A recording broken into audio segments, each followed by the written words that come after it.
Evet. Dekor boya 1984'ten beri izolasyon alanında lider bir firmayız. Evet. Diş yapı onarım işleri tamamen biz yaptık. Evet. Firmamız tarafında. Evet. 1984'ten beri.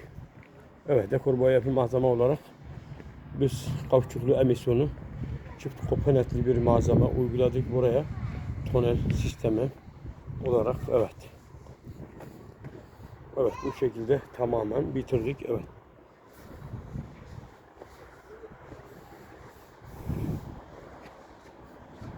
Hadi yükle Erkan.